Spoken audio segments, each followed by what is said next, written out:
Okay, hello everyone. My name is Tanja Mitrovic and I will be moderating this webinar. It's my great pleasure to introduce Professor Art Gracer. Just a little bit of background. So APSCE organizes webinars pretty much every month. And webinars are usually linked to a particular SIG, special interest group. So this one is linked with the SIG on educational use of problems and questions. So basically looking at how students can learn by asking or answering questions and that kind of stuff. And it would be hard to find a better speaker for that kind of learning. Art Gracer has been leading a group in Memphis who have developed a large number of systems that teach by having a conversation with students. And I'll just like to share a little bit of personal experience. I remember one of the first presentations I heard by Art, where he was presenting the auto tutor and there was a talking head, a simulation of an agent. And some of his students said that the agent was modeled after Art, which I found really cute. Okay, so without further ado, Art, the floor is yours. Please share your slides. And I would just like to remind the participants that if you have any questions, please use the question and answer facility, which is available at the bottom of your screen. Art, please take over. All righty, and you got a release control over there. So this should be good and almost good to go. And let me start by thanking everybody for inviting me. This is terrific at the Asia Pacific Society for Computers and Education. And today I want to talk about computers that hold a conversation with learners and help them learn through the conversation. Now, for many millennia, the main way people learned is through conversation. You know, mentors, tutors, peers. That was the main way to actually learn. And so then we got very digital and we had these very arcane interfaces that are sometimes hard to navigate. So what happened is with the advances in computer science, we got computer agents simulating people. And so that presents a very unique point in history where we can see how these computer agents can help people learn. And that's what I'm going to talk about today. I need to acknowledge that the group that I'm part of needs to be pointed out. I'm part of a big team of people, and we do very interdisciplinary research here in the Institute for Intelligent Systems. And I'm sure in various countries in Asia and the Pacific, you have similar interdisciplinary institutes. And I've always been an advocate of interdisciplinary efforts rather than within the silos of departments. So those who are fighting to have interdisciplinary efforts where major insights and inventions and discoveries can be made at the interface, the overlap between fields, I think that's great. So here's an overview of what I want to talk about.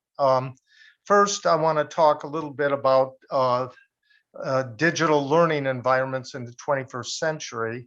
And I'm going to talk about some of the recommendations on how people learn, and I'll talk about that soon. Then I'm going to shift to intelligent tutoring systems, and particularly those with conversational agents. I then want to show you an example of AutoTutor ARC. That stands for Adult Reading Comprehension. And the goal is to help struggling adult readers read at a deeper level because many readers don't read good enough for people to get a good job. And so then finally, I want to say a few words on what humans should do versus computers. You know, we are in the era of COVID, and a lot of people are asking, when should human instructors be involved versus computers? So I'm going to share a little bit of insights on that. So digital learning environments in the 21st century. And I want to have a shout out to this How People Learn. This is from the National Academy of Sciences, Engineering, and Medicine. It had a report in 2018, and I encourage you to read it. You can download it for free. And just to convey how important this is, How People Learn 1 came out in 2000, and it was a top 3 download in the history of the National Academy of Sciences. So out of thousands of books produced in all sciences and engineering and medicine, it was number 3. People want to know how people learn. And so I happen to be part of writing the second volume in 2018 on how people learn. And it's got a subtitle, Learners, Context, and Cultures. And so I want to tell you a few highlights on that. So these are the 2 main messages that came out of that. How do we meet the needs of all learners? And learners vary. They vary in culture, contexts, time of life. People are different. So how do we handle that? Instead of just pushing one agenda on learning by a computer or a human teacher, instead, it's kind of like adapting the learning environment to the individual. And to make this happen, technology has to play a major role. There's no way that a teacher of 30 students in a classroom can get into the individual idiosyncrasies of each student. So there's got to be technology that provides distinctive information for each student. So another major point is there's different mechanisms of learning. It's not just there's general learning. We identified in this report 6 basic types of learning. It can range from habit formation, like automatic ways, things you do during the day on automatic pilot, to perceptual and motor learning, like when you if you were to learn how to play the piano. Observational learning, looking at other people and modeling what they do. There's fact learning, and in a lot of the school systems, they do that a lot. There's a big emphasis on that, fact learning. And then there's statistical, implicit pattern learning, like the way you learn syntax is not conscious, it's implicit. And then there's the deeper model-based learning. This is where you build a mental model or a systems mechanism. And that's the hardest from my point of view. It's hard to get people to make inferences and be systems level thinkers. That's tough. And so part of the points is the learning environment that you can create on computers needs to figure out which mechanism you're dealing with, or mechanisms. Typically in any learning task, there's a combination of these. So you really need to analyze these. A big point of this report was different affordances of technologies. Technologies have characteristics that prompt the learner to interact with it in special ways. So the way you want to design the learning environment should, extol the virtues of these affordances. Once upon a time, people just read books and listened to the lectures. Those are not interactive. And so now in the digital, spectrum of the whole world, in learning environments, you have these other affordances with digital technologies. You want it to be interactive, rather than just shoving information in their face. You want it to be adaptive to what the system knows about the learner. You need to give feedback, not just yes or no or right or wrong, but conceptual feedback. You need to give them choice to keep motivation. You want non-linear access. Instead of just this linear lecture like what I'm doing now, you want it to be non-linear, where they can hop around according to the learner's own goals. You want linked representations. Imagine reading text, but then you can maybe have a formula versus a simulation, how to link these. Open-ended learner input. You want people to type input, or speak input, or draw input, and have the system figure that out. And you want communication with others. And from the present standpoint, one sort of other is an agent, a computer agent.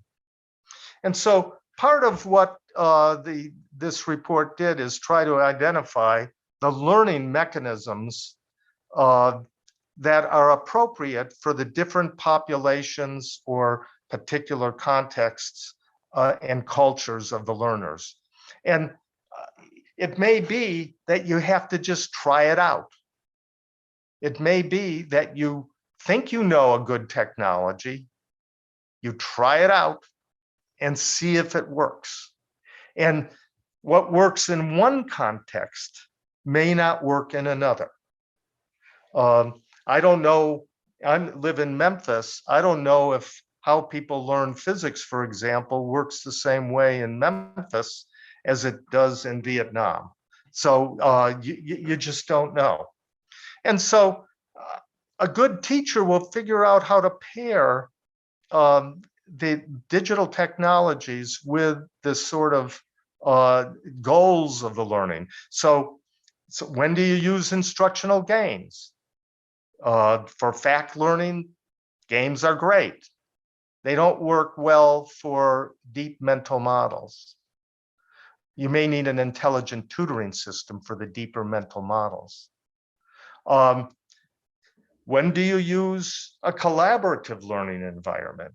Well, sometimes for some things you need the collaboration, like solving very complicated problems where no one person could really solve the entire thing. Or maker spaces, creating things. When do you want to have people create things? So matching the learning environment to the affordances of the technologies and the type of learning you or learning types is a very important part. So let me shift to intelligent tutoring systems with conversational agents. And here are a few references to follow up on. Now, I mentioned that learning needs to be personalized to a particular learner in a particular context and culture, right? Well, this is where intelligent tutoring systems come in, one-on-one intelligent tutoring systems, because they're designed to be tailored to the individual, okay? So there's a big history there, and here's a history in the snapshot. If you don't know much about intelligent tutoring systems, these are the major outlets for you to reconstruct how to find out about it. It started out in 1982 with Sleeman and Brown, intelligent tutoring systems. Beverly Wolf wrote a very influential synthesis of what was known as of 2009. We have these conferences like artificial intelligence in education and intelligent tutoring systems and educational data mining. And Tanya Mitrovic has played a major role in many of these societies. I want to draw your attention to a free volume, a 10-volume series you can download if you just type in gifttutoring.org. You can get these 10 volumes where they talk about different aspects of designing intelligent tutoring systems. So for those of you who want to figure out how to do this, these are some leads. One type, well, here's some intelligent tutoring systems as examples. One of the early ones was Sherlock, designed by Alan Lesgold, and this was for teaching electronics in the military. And what they found is the Sherlock system in 22 hours was able to train people equivalently to 4 years of hands-on experiences. So that's remarkable. I mean, you know, a lot of people say you learn by experience in your environment, but here it was 22 hours was equivalent to 4 years of practical experience. Part of the reasons is that a lot of problems that occur in troubleshooting equipment are the same thing again and again, whereas the intelligent tutoring system would have a profile of a bigger landscape of problems that may emerge, and in that way was more efficient. We have math tutors like the cognitive tutor, now called Mathia, and assistants. Of course, SQL tutor with Tanya Mitrovic. That's a very important one for structured query language. Andes in Physics by Kurt Van Lane. My favorite up in the upper right is Auto Tutor, which I'll talk a little bit more about. And then the digital tutor, this digital tutor to train people on digital technologies was one of the remarkable successes. Of all these intelligent tutoring systems, some have agents, these conversational agents. And if you look at the systems on the left, like Steve or Guru, first of all, they cover many topics. And second of all, these three on the left are just one agent with one learner. So whether it's Deep Tutor in Physics or Steve interacting with an equipment, it's only one tutor and with this one student. However, why not get more agents? Like the auto tutor trialogues that I'll talk about have two agents, a tutor agent and a student peer agent interacting with the human. There's iStart by Danielle McNamara that helps people comprehend text with multiple agents. There's Betty's Brain by Gautam Biswas, very fascinating system. And there's Herman the Bug that you will, where you can learn about biology by James Lester.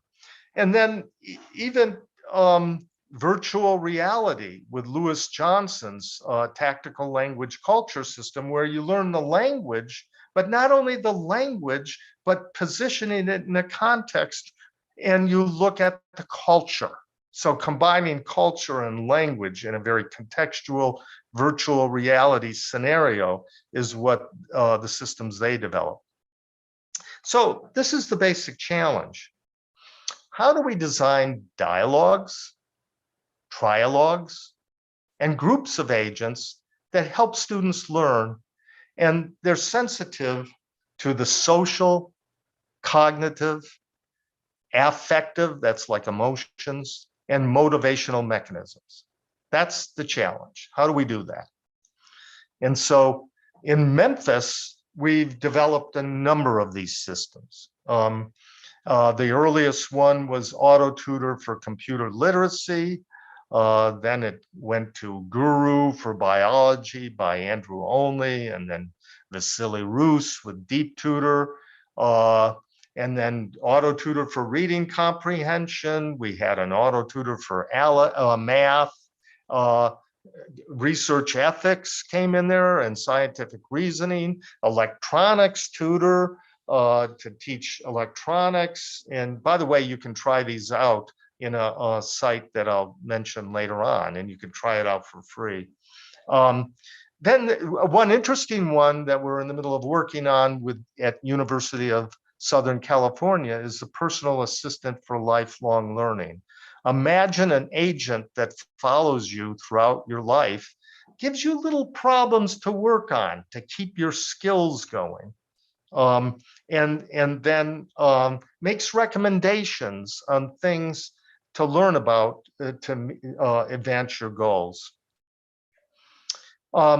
If you want to know more about these systems, there's a very nice paper by Benjamin Nye at University of Southern California, who talked about the evolution of Auto Tutor. It started with research on human tutors, where we analyze many human tutors to see what they actually do. And then we've discovered, geez, you could build a computer system to do it. So we built Auto Tutor. And then what happened is just it mushroomed into many different computer systems that do this. Now, I do have a cautionary note. Auto Tutor doesn't perfectly understand language. It's not perfect. Of course, human tutors are not perfect.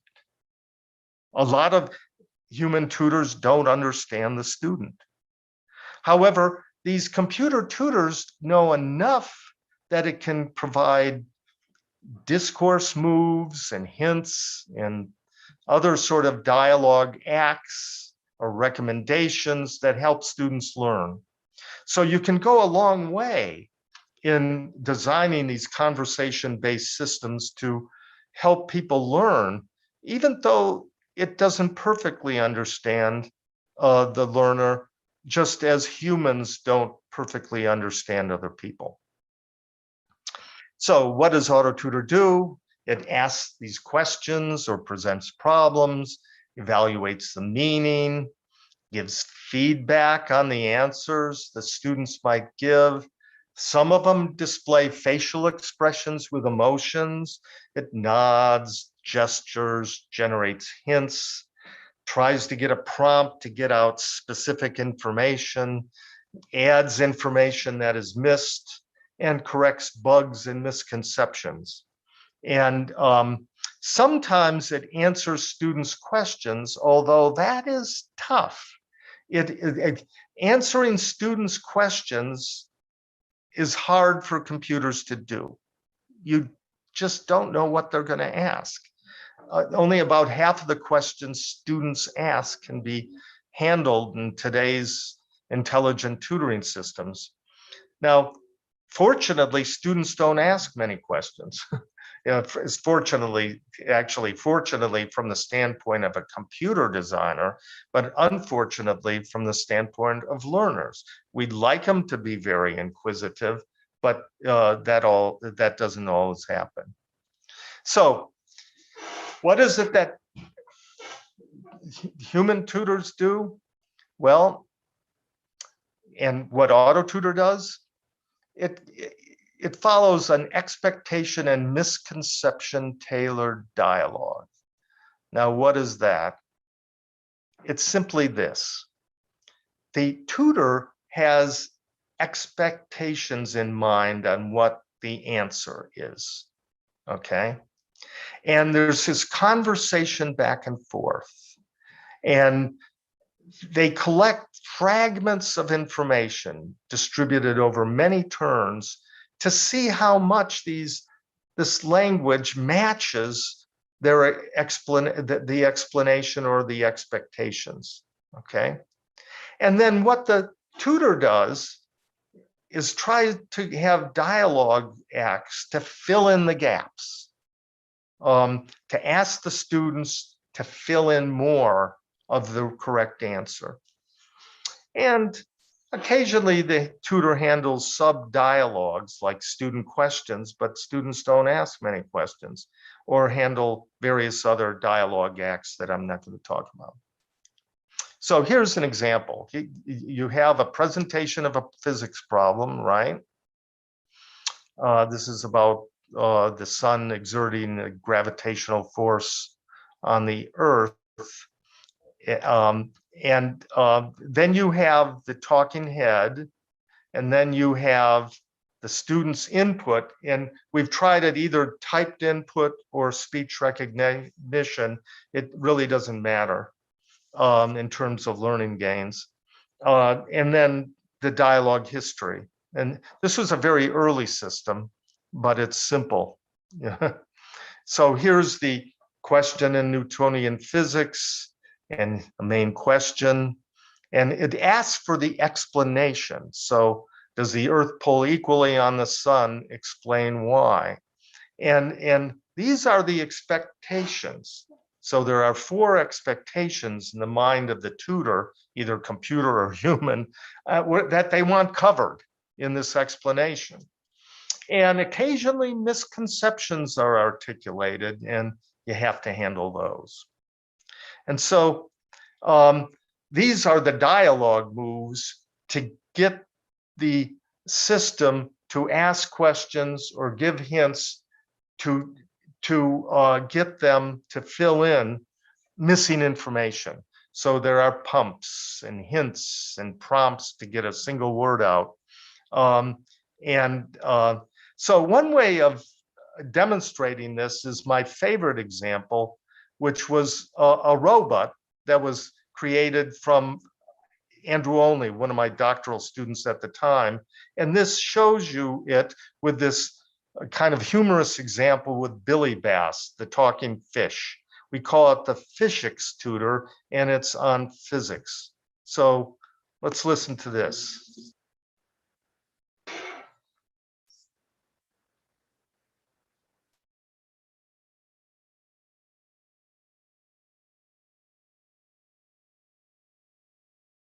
This is the main question.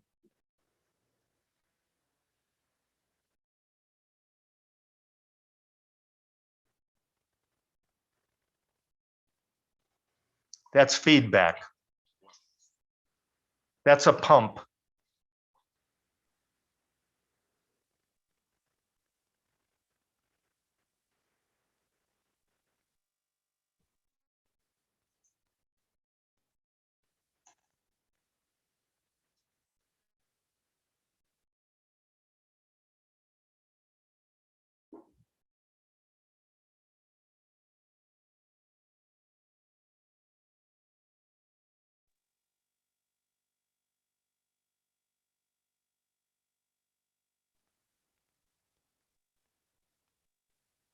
Feedback. This is a hint. And this is to prompt them to get the information from them.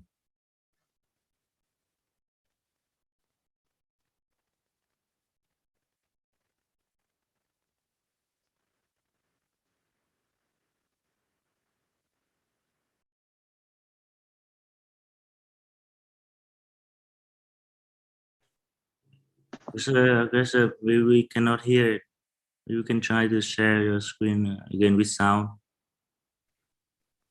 What's this? Maybe you can try again to share your screen with sound, because we cannot hear it. Oh, geez. Oh, my God. Okay.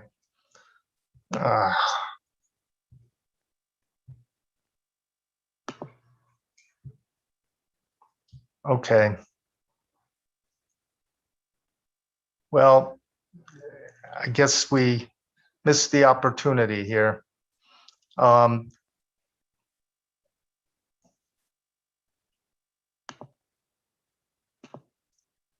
I'm not going to be able to share it, unfortunately, because I can't navigate how to get to it. Can you still hear me? Yes, your sound is perfect, but seems like you forgot to check on sound when you share screen. Yeah. Well, that's too bad. Apparently, I tried to click on the sound, share sound earlier, but it didn't happen. Sorry about that. But in the interest of time, I think we should go on. I'm just trying to figure out how to get back into the main screen. Okay, so I'm gonna move forward. That's too bad, but I'm having trouble advancing it forward, unfortunately. Schwack.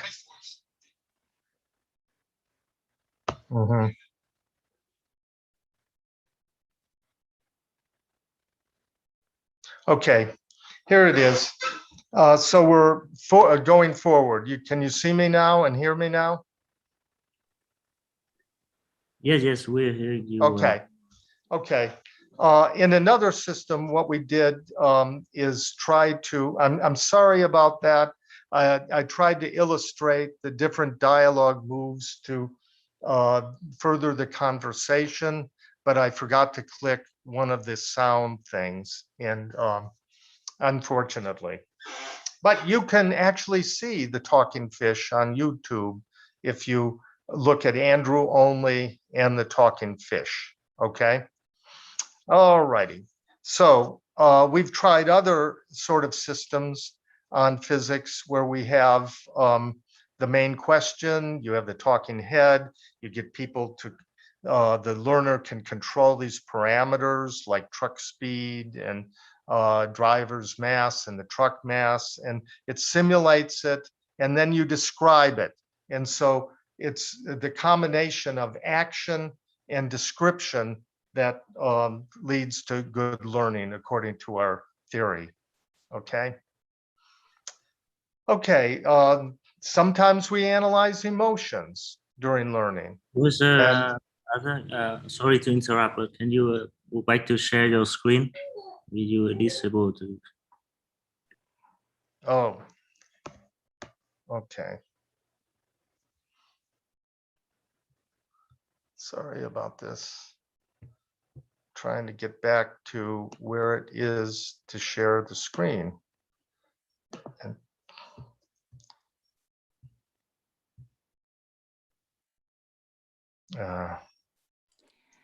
there it is. Okay. Can you see it now?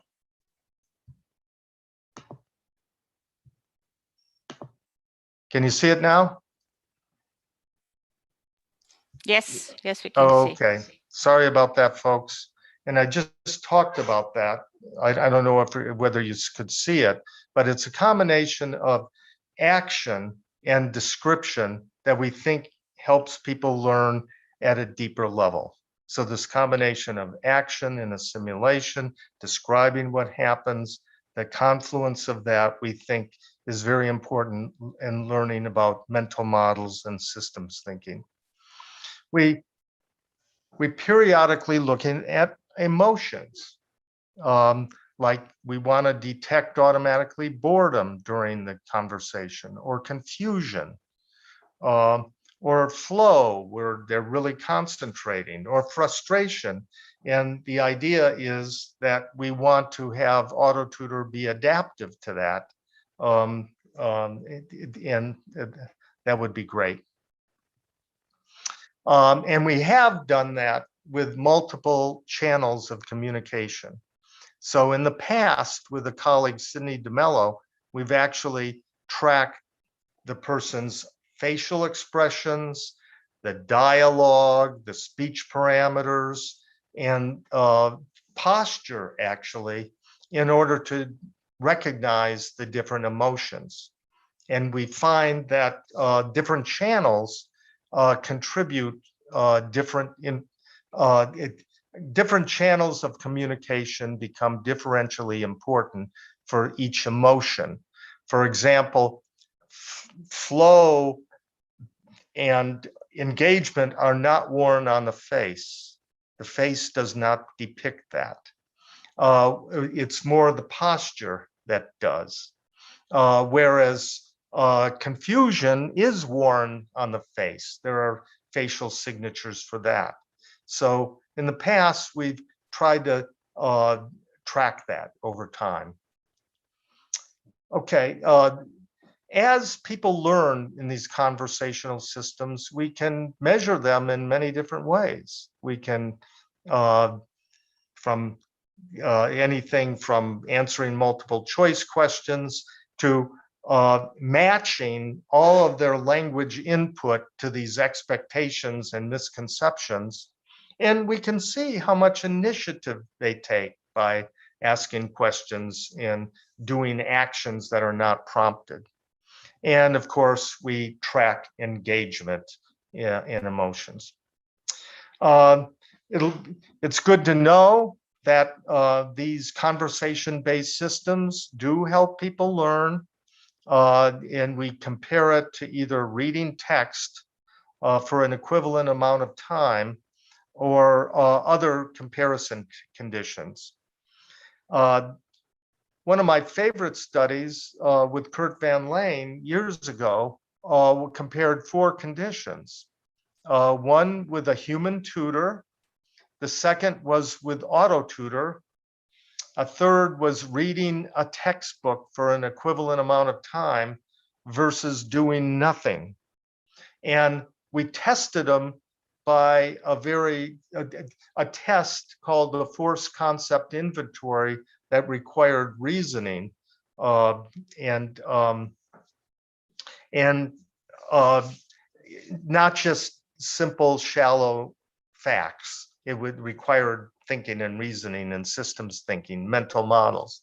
And what we found is that the human tutor and auto tutor had learning gains that were about the same. And it was better than reading a textbook. And in fact, reading a textbook was no different than doing nothing. Interesting. So if you want to test them at more conceptual levels, just asking the student to read a textbook isn't going to get you there.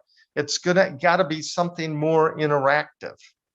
And we've replicated this in computer literacy and critical thinking, that just giving a person a book and asking to read it, or just listening to a lecture like what you're doing now, is not good enough to get at the deeper mental model learning.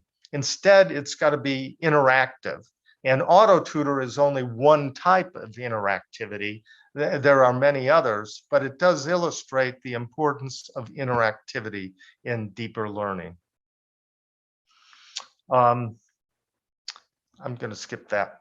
So let me, I'm conscious of the time.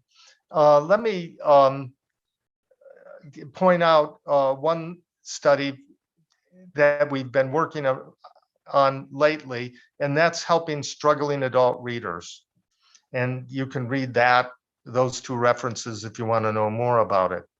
It turns out in the United States that many readers in the United States don't read well enough to get a decent job. In fact, in college, 38% of college students don't read at the 8th grade level. It's remarkable. People can know vocabulary and syntax and basic level reading processes, but they don't comprehend deeply. And another problem that is that a lot of these struggling adult readers, they don't have time to learn how to read, and there's a big dropout in attendance. So this is where technology can play a role. If you can design technology to help these struggling adult readers, that would be a great benefit to society. So we developed auto tutor trialogues to help these struggling adult readers. And there's a teacher agent, Christina. There's a peer agent, Jordan. and they read text and they periodically answer these questions. And they hold the two agents and the human hold conversations about it. And this is what we call a trialogue, 3 parts, you know. I was gonna show you a video of how it was, but there's not enough time and I forgot to hit the sound button. So sorry. But there are many lessons, and we've already created this, and you can actually get on and use it for free. There's words and sentences. Some of the lessons are in those. There's the computer and the internet, and stories and text. And each lesson takes about a half an hour to complete. So this is a lot of training that is provided for these struggling adult readers, and they can do it at home as long as they have the internet. We're currently exploring whether they can do it on smartphones, but that will require further development. How are these adaptive? Well, the lessons start out medium in difficulty, and they branch to being easier or harder depending on their performance on the medium items. So that's the way it branches. It's also adaptive in the inner loop, you know, the hints and the prompts and all that sort of stuff. It's very adaptive there. And we also sometimes put them in game competitions where the peer agent is competing with a struggling adult reader, and we always set it up to where the adult wins, so the human wins, and that kind of increases their self-esteem, because a lot of these people who are struggling with reading, their self-esteem is low, and so what you want to do is to encourage them to be to make them believe that they're succeeding. And so these are just more details on it. Oh, one thing we try to do is to have multiple media, not just a lot of text, but lots of media and practical texts and tasks for adults, like comprehending a rental agreement and things like that, and or diet, or cooking, you know, things that adults would want to do. I don't have time to talk about a study, but we've completed a study on a hybrid intervention between human instructors and auto tutor. And we found that there's 4 clusters of readers. There's struggling readers that show minimal gains and maybe wheel spinning. They're very slow and inaccurate on auto tutor. Probably auto tutor is too hard for them. And so we should probably find those people, you know, detect that and have them do something else. You have under-engaged readers that don't spend enough time. They're fast, but have lower accuracy. You have very conscientious readers that are slow and higher accuracy. They're really spending a lot of time trying to comprehend, and that's beneficial for them. And of course, you have higher performing readers that are pretty fast and accurate as they're interacting with auto tutor. And this just shows data on the various levels. I don't have time to talk about this, but the point I want to say is we give them psychometric tests before the learning and after the learning. And what we find is the conscientious readers are real high beneficiaries, but these struggling readers are not. They don't learn much at all. And both of them spend a lot of time on auto tutor, but that doesn't improve their comprehension for the struggling readers. Whereas the conscientious readers, they benefit. This underscores the importance of analyze the time of responding in addition to their the accuracy during AutoTutor. And once again, these data here are effect size on improving their comprehension on very objective tests that are psychometrically validated. So, okay, I don't have time to talk about our disengagement detector, but what we've done is created an algorithm to detect disengagement, where within a 2-minute span of time, we can detect whether the student is engaged in the lesson or versus disengaged. And we do that based on the time and accuracy in AutoTutor. So if they're disengaged, you got to have them do something else. Let me shift to the last topic, and what should the humans do versus the computer do? Basically, you want the computer to do things when it follows the expectation and misconception tailored dialogue. So if you know what the answers are to a question, and in the reasoning that is involved, computers do that pretty well whenever you're comparing it to an expectation. Another way to put it is any pattern matching or pattern recognition problem in digital technologies, computers are pretty good at. Whether it's information retrieval or speech recognition or geographical information systems. If you have a computer that expects certain information and is constantly monitoring the input of the learner and comparing it to that expected stuff, computers are pretty good at that. However, and perhaps humans too. It may be that humans are also pattern recognizers, basically. It's hard to get them to do this very analytical reasoning and stuff like that. So both computers and humans may share similar challenges. This is where computers fail, when there's no expectations or misconceptions for comparison. So computers don't interpret hypothetical worlds. If a student brings up a topic the computer doesn't know about, then the computer can't do much.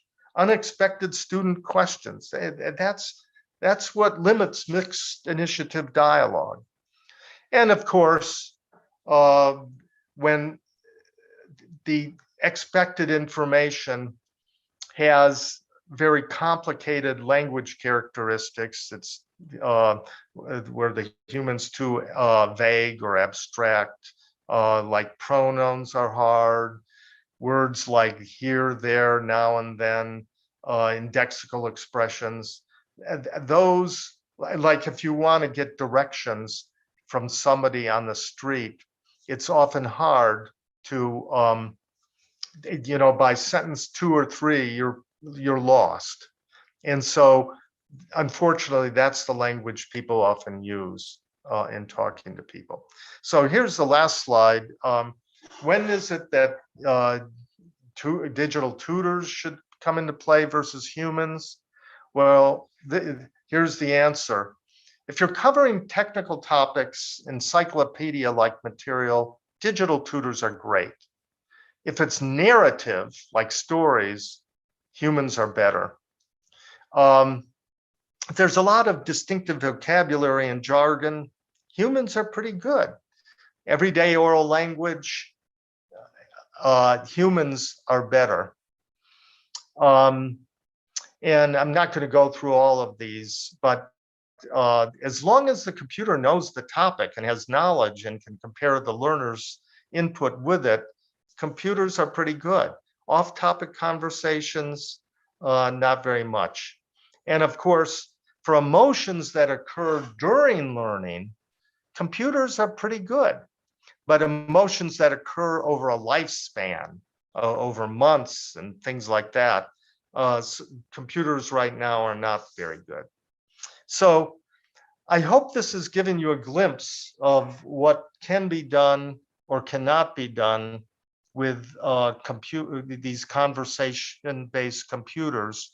And with that, let me just open it up for any questions.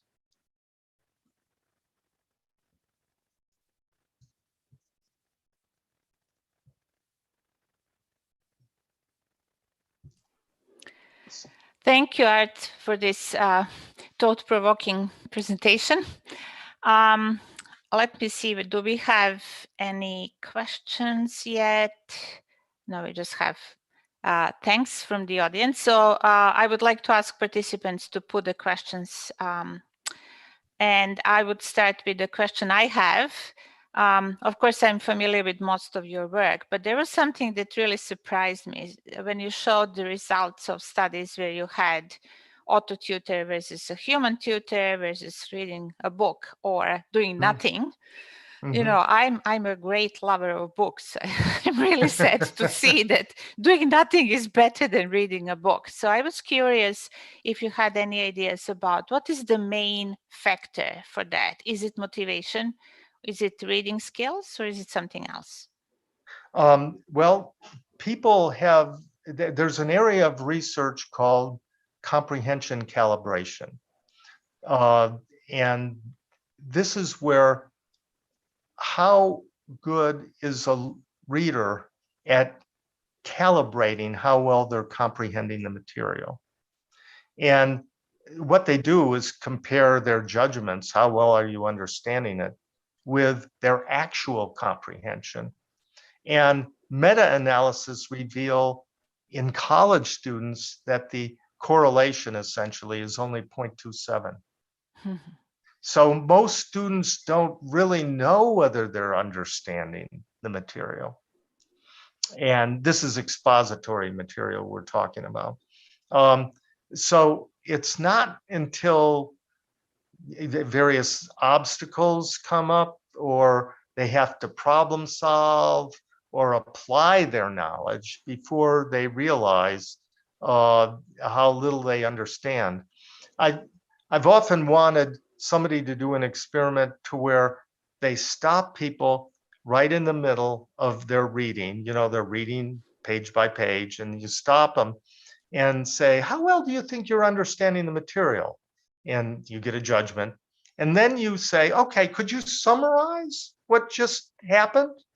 And probably a lot of people would not know what to say. And then they'd realize that their comprehension calibration is flawed. They're not very good at it. And so there's a whole area of metacognition and metacomprehension. My belief is they don't know whether they understand the material until they have to apply it or solve the problem. Yeah. Thank you, Art. We do have some questions now. So the first question is it possible to create an agent that can implement across multiple courses? So the agent that will cover multiple courses. Yeah, that's an excellent question as well. We did, so far that hasn't been done. But the closest thing was that personal assistant for lifelong learning, where this is an agent that follows a person for years and that can make recommendations and also have them interact with topics. The problem is our Pell 3, the personal assistant for lifelong learning, which we're doing with people like Ben Nye at University of Southern California. The problem is we only have 2 topics, you know, electronics and mathematics. So, you know, that's not a big stretch, but I think that's part of the wave of the future. Yeah. I see We are have getting another more question. questions. Yeah, I think there are a couple of questions which are kind of similar, asking what is the most challenging part when designing a conversational agent? Yeah, let me mention two things. Getting good authoring tools to create the materials. Some of the stuff can be automated, like actually the semantic matching is pretty much automated. Speech act classification is automated, but you need a human designer to construct the hints. Having an automated generation of hints is very, very, very hard. Humans have trouble getting hints. They often are too leading in it, or it's too obvious, or it's too obscure. Creating the right hint is tough. But so right now, humans have to create that, and having authoring tools to generate those hints. Authoring tools are a big obstacle. By the way, the one article that I reference here, and I'd be able to share the slides, is a recent one in a book on automated scoring of natural language. It was edited by Foltz and Andre Roop and people at ETS. It talks about the big challenges in AutoTutor, creating AutoTutor. If you go to my website, you can download that article, for free. And so, but now there's one other thing that's very challenging, and that's linking the AutoTutor to external reference, external media. Like if you have a diagram or if you have a simulation, how to connect the hints and the prompts and the interpretation to those external media is pretty labor intensive and pretty much handcrafted by designers rather than automated. We're hoping in the future more of that can be automated, but right now, grounding the language, the hints and the prompts to external media is very difficult. We have time maybe for one other question. So there was a question about the culture, how culture affects interaction with AutoTutor, and have you done any experiments with students from different cultures? Yes, I did. My good friend Shengyan Hu has worked with people in China to create various versions of AutoTutor.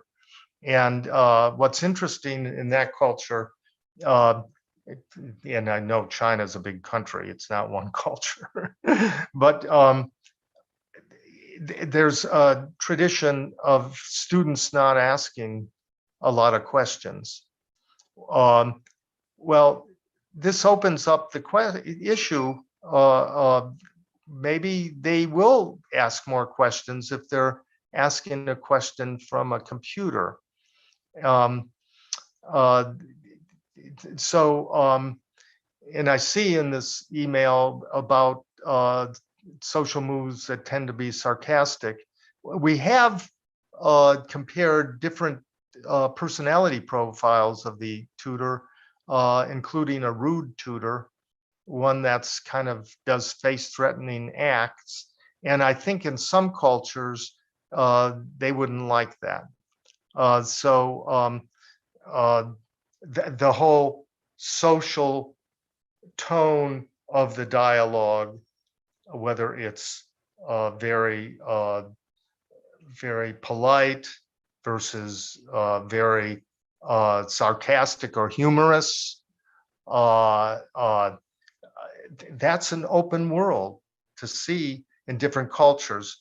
We've just tried it a little bit in a couple of comparisons, but not near as much as what we need to do. Thank you for that, Art. We're out of time. There are lots of questions which are left, so I would like to encourage participants to email Art. I'm sure you would be happy to answer and discuss further. Thank you for this fascinating talk. And I would like to thank you for your time and your effort, and also invite the participants to keep an eye on the future webinars for APSCE. Thank you very much.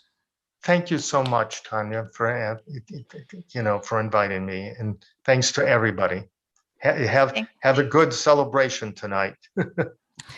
Yep. Bye. Okay. Bye-bye.